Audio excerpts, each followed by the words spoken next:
Okay, hi everyone, and today I'm going to present the chapter 14.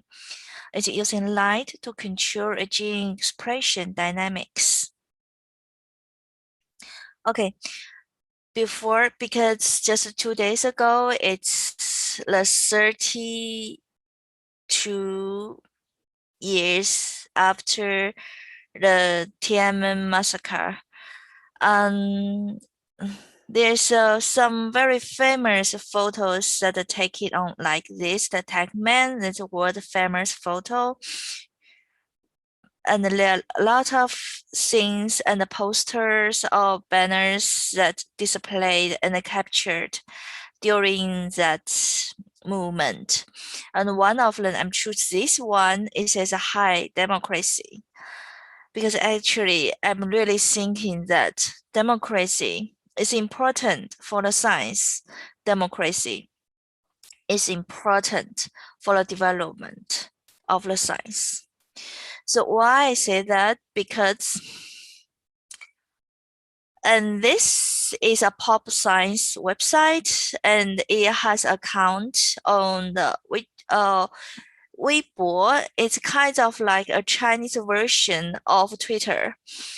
And due to the discuss some like scientific facts about some news in the World War II about the Japanese armies, the medical, they do something that that pop science also discuss this, and it get a lot of attack on the website. And finally, I have to choose to close the account. And developed in 2008, and they already do the pop science. Do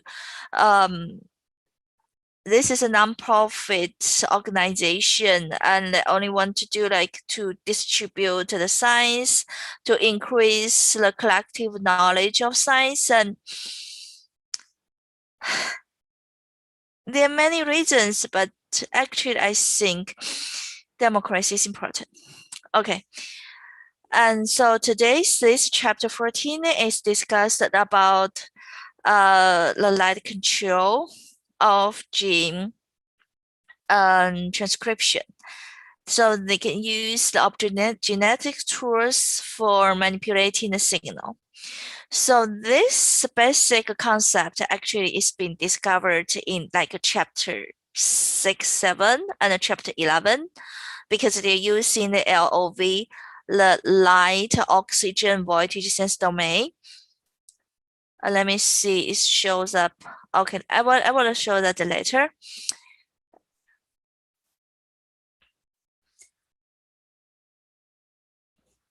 For this motif and these systems, to control the gene transcriptions.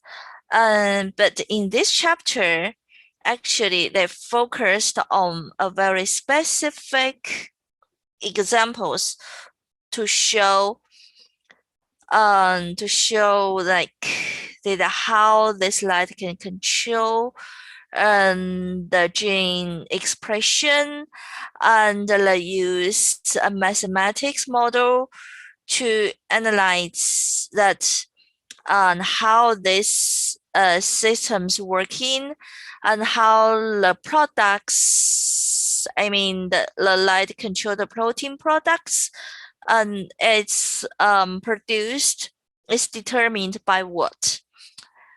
And later they will discuss about how like between neighbor cells during development, how those cells talk to each other, how these cells like a co-oscillatory like align their activities and gene expression level together. It's like we all know that the gene expressions like have a circle. Like a circadian gene expression at a daily basis. like for women or all the female like vertebral animals, and this is like the monthly like circulation and also development.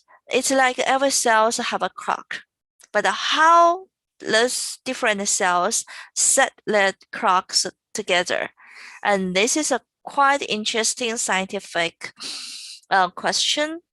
And in this chapter, they also discussed how this light control systems can to analyze to get a better understanding of how these different cells like colocalize, not colocalize, like timely like co-activate together on the gene expression level. So basically, so like as early as 2004, is as a P53 MDM2 feedback loop in individual cells. So this is a kind of a loop that the P53 can activate MDM2, and with the DNA damage, and these products can give a negative feedback to the P53, and it gives an oscillation, and there's a delay of the signal of the MDM2 and after the P53. So like after a stimulation, like the P53 signals first coming out, then followed by this MDM2, then MDM2 can give it a negative feedback, then the P53 set to go down, then P53 go down, also determine the go down of the MDM2 signals. And then after it goes to 0, then the negative inhibition effect on the P53 is gone. So P53 signals go up, and so it will goes and follow up activities between these two proteins give a feedback loop. This is how these systems works. And I kappa B alpha systems is a downstream signals of the TNF alpha. So TNF alpha like an upstream signal, and in response by you can activate IKK and response by this P50 and P65 systems. And how these systems works, and how this negative feedbacks coming out is like this. So first the TNF alpha will activate IKK, and you activate both of them. And IK activation and IKB alpha phosphorylation, and P55 also phosphorylation. And P50 and these two will be dissociated, and this kappa B degraded, and the P55 translocate from the cytosol to the nucleus. So see, like here, it used to be in the cytosol and go into the nucleus, and it's very specific. Go to nucleus and start the kappa B gene transcription, and kappa B transcription protein products coming out, and it will take out the P50 complex, and it will totally go out. So the P50, the red signal, go to the cytosol again because it's like being captured by this kappa B.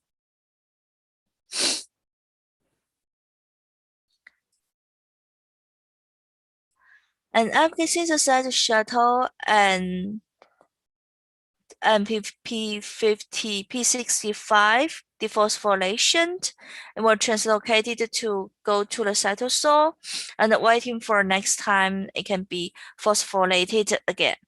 So this is how these systems works. This can determine the locations and the gene transcription of this P65 and the kappa B. So basically it's like the gene outcome of the P65 can bind into P65 and inhibitory, and because it causes a translocation of the P65. So this collective behavior is also find in another is in social amino band, and for this microbiome behavior, and they can be triggered, they can get together and be triggered by a chemoattractant, the cyclin AMP. So when the neighbor cells get the cyclin AMP, then it will comes together.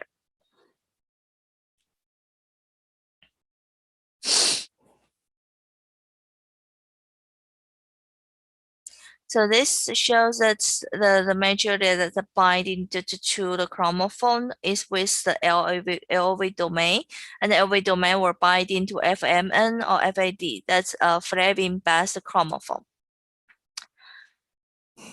Okay, so firstly, in this chapter, they introduced phytochrome basic heterodimerize system. So this is like a bistable control that can be used as different light, controlled by different light, like activated by red light and being deactivated with far red light can activate the system. So generally that's the 5B after with a red light condition, red light activation and conformation change, it can bind into the PIF3. And the 5B will have the GAL DBD and with together with the AD and close together and they form the complex, and it can start the transcription. So this is the phytochrome-based heteromerization systems. So another one is the LOV-based system, and so generally say that it's like this XY, this is true, and after activate by blue light, these XY combine together, form a complex, and start a transcription. And this data process very slow, takes at least 1 day. It's because it's kind of like it's being because this system's activation cannot be controlled by another light wavelengths. It's and only self-dissociate with the dark. So the third one is a form of homodimerizer. That's this one GAVPO. And later we'll talk these systems intensively because are very interesting scientific experiment is using these GAVPO systems. And it has so generally say that after light activation, it can form a dimer, and this dimer is an activated format of these systems and can start the transcription. So it's first published in 2012. It's a fusion protein. It contains several parts. It contains a transcription activated P65 transcription domain and the photosynthesis protein vivid, and the vivid is binding to the chromosome, and the DNA binding domain, that's like our 4 binding domain. So after shedding with the blue light, this two forms a dimer with the VVD domain and the GAL4 DNA binding domain and can recognize the DNA sequence and the P65 and can working together and start to transcribe the GOI, the gene of interest.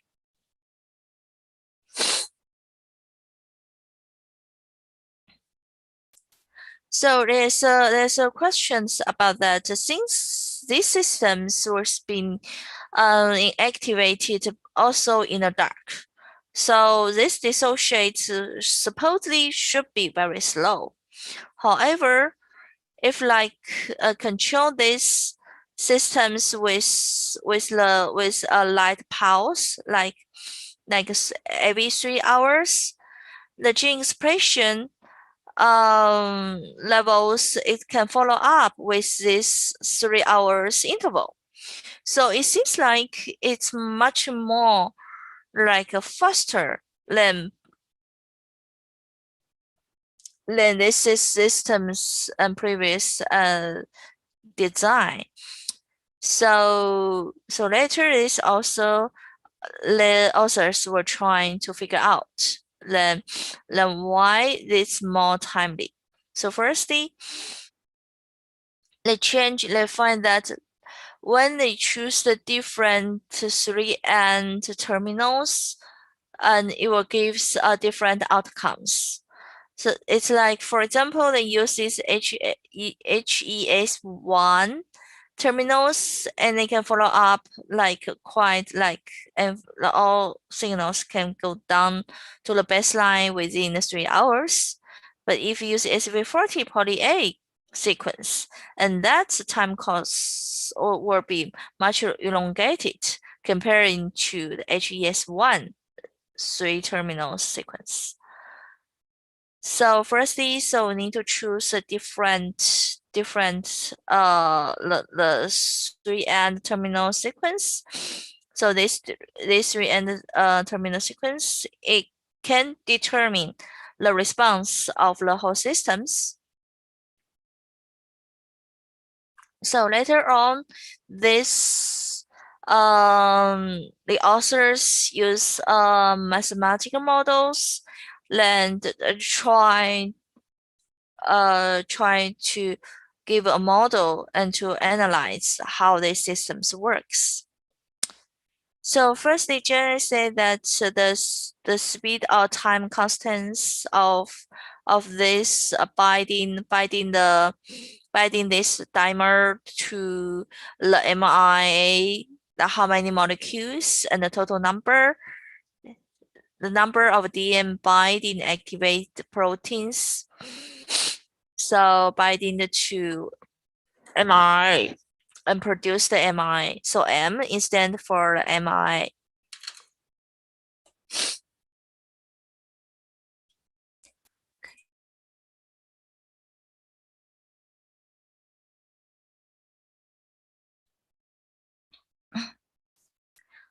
And the K2 stands for the mRNA, the time constants of mRNA changed to the protein.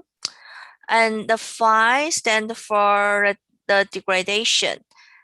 So both proteins like the dimer proteins and the protein and products can all undergo protein degradation, and mRNA will also have an RNA degradations.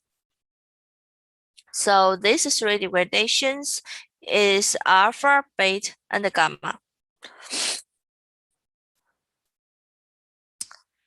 So we can write down here like this. For example, the photoactivated system, this dimers is a degradation constant is alpha, and this can determined by maybe because there's a proteasome degradation or dissociation to monomer, because as a monomer is in activated form, it's no function, or dissociate with the mRNA, have a unbound dimer is also like inactivate as a non-functional. So this is a number alpha. The time constant is alpha.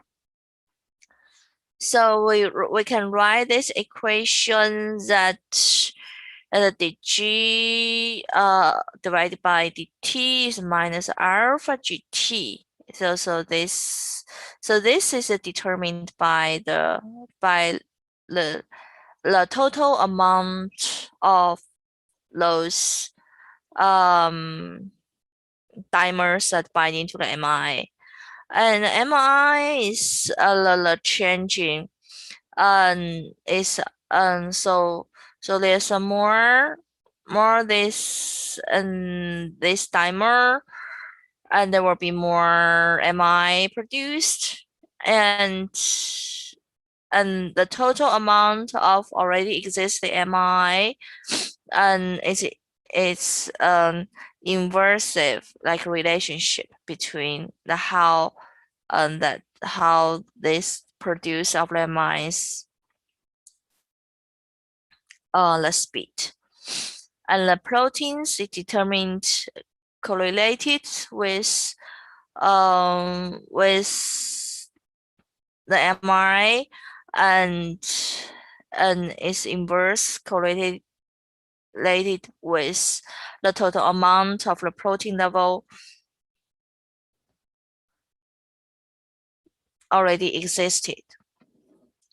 Then we used an analytical like linear differential solutions. Then we can give out our solution to this equation. It's like this. Use this log like e to minus alpha t. And so this is one of the solutions that can satisfy these relationships. And MT will be give out this, then protein will give out this. Then when the protein levels get to like goes to the amount of our proteins goes to like steady the status. So the change of the amount of the protein levels equal to 0. It's like this. So this one's equal to 0, so that this one equal to this one. So we put back, so this one is equal to this one, and this one equal to this one. Then we cross out like there's K1 and K2.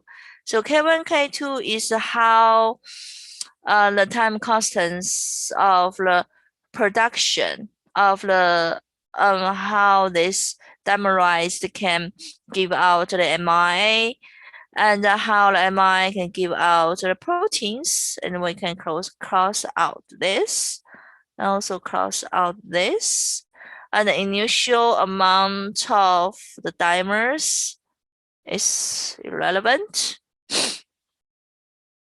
So the rest, then it give out like this, like we go by this and go to the other side, and this one go to here, then it will get out this. So after this, we can see that, so when the protein levels go to a steady point to give to reach a balance, so everything that's related with the time is those degradations time constants, alpha, beta, and gamma. And the production and initial amount of the dimer is not important.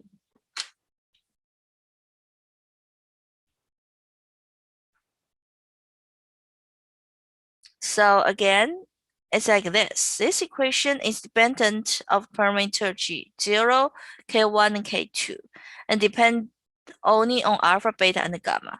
So this indicates that only parameter of the decay rate, alpha, beta, and gamma, are responsible for the timing of the pearcent peaks in the photo-induced gene expression pulse. So only the alpha, beta, and gamma, only the degradation steps that determined the outcome, determine the timing. So not other like factors. So this mathematics calculations can give out a very interesting and important conclusions.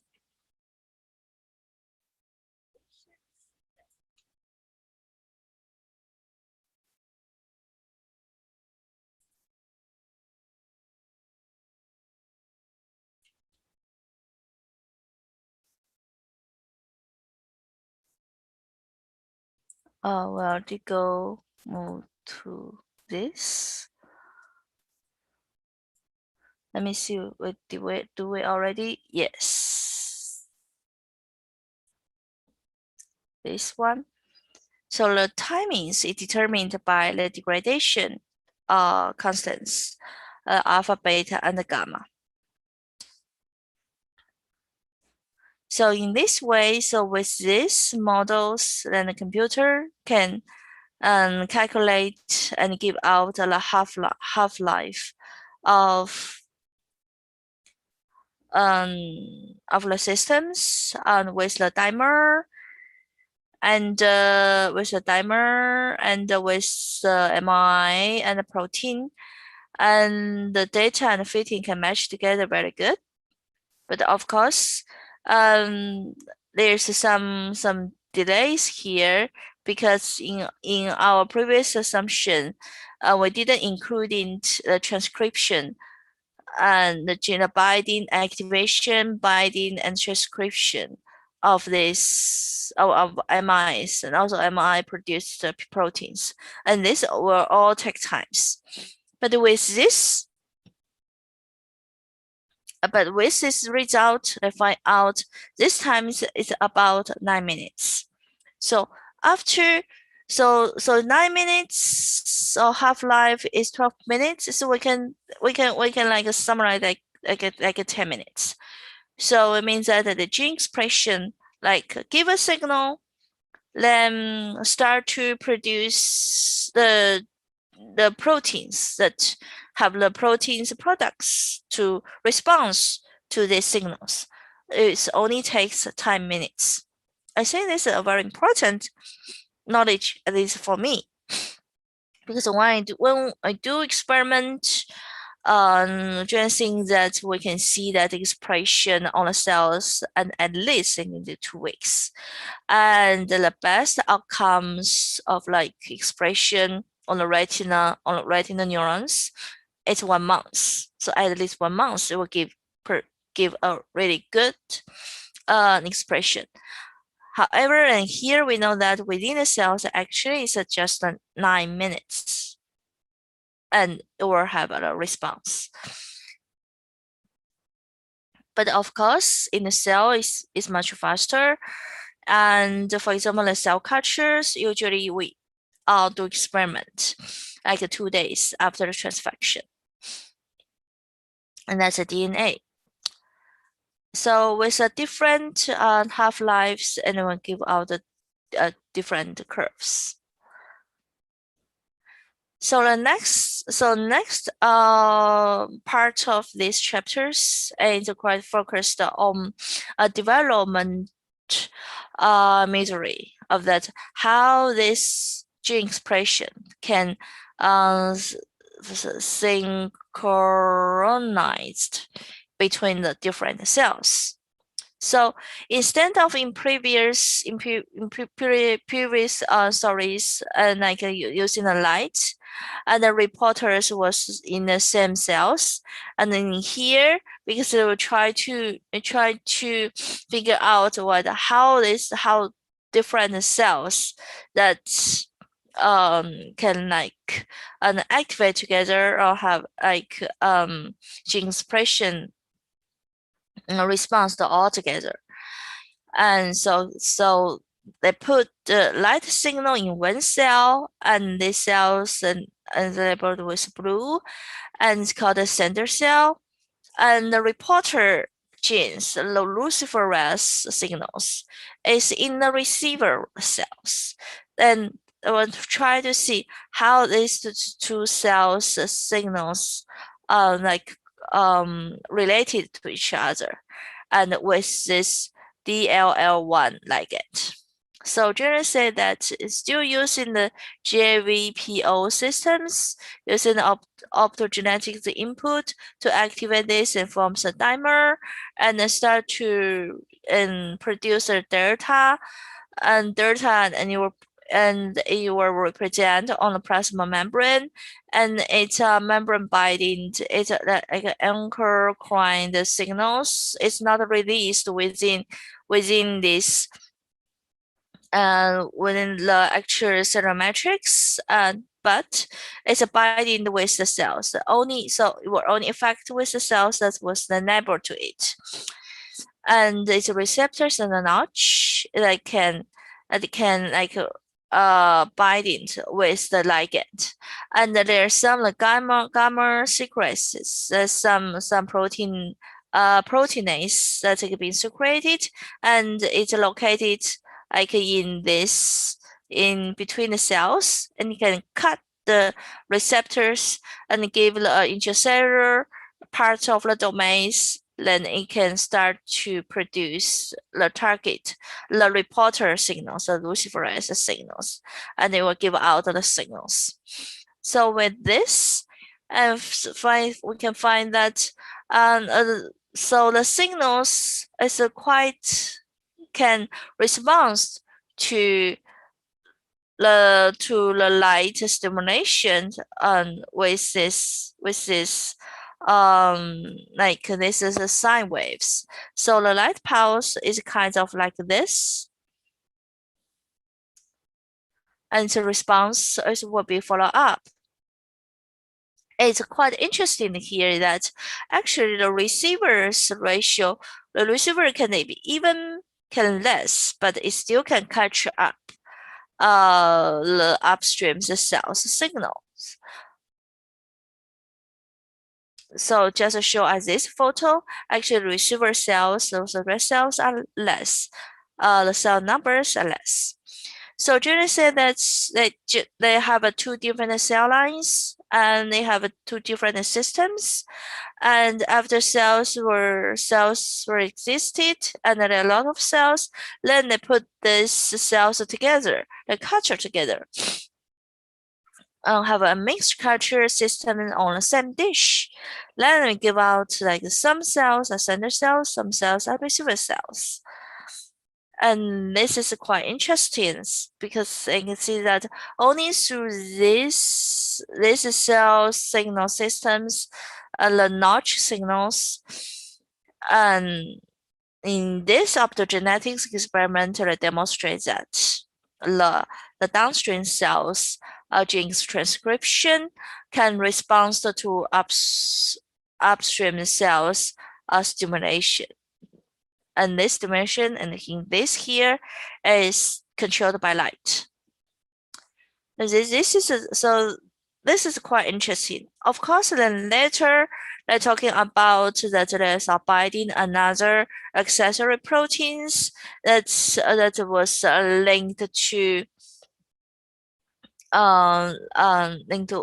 work together with this DLL, and that can determine that can cause some delay of the gene transcription and cause everything come together. For example, because sometimes they may not follow up just quite correctly. Sometimes they give because there's some delays during this signal activation and gene expression, it has some delays. And to synchronize all the cells response, so another cells can set the timings later, then put everything can go together, and they can activate it together. So that's a more detailed experiment. But in these figures, and so it's also give a general idea that those culture two different cells together, and this cells, one cells is a light control signal, and another gives a reporter, and these cells can talk to each other is based on these notch signal systems, and it's a pretty cool and a very good experiment design. Okay, so this chapter's quotation is that of genetic method is that the protein binding to photosensitive organic molecule called chromophore, and the protein chromophore complex change conformation to initiate functions like dimerization, like ion channels,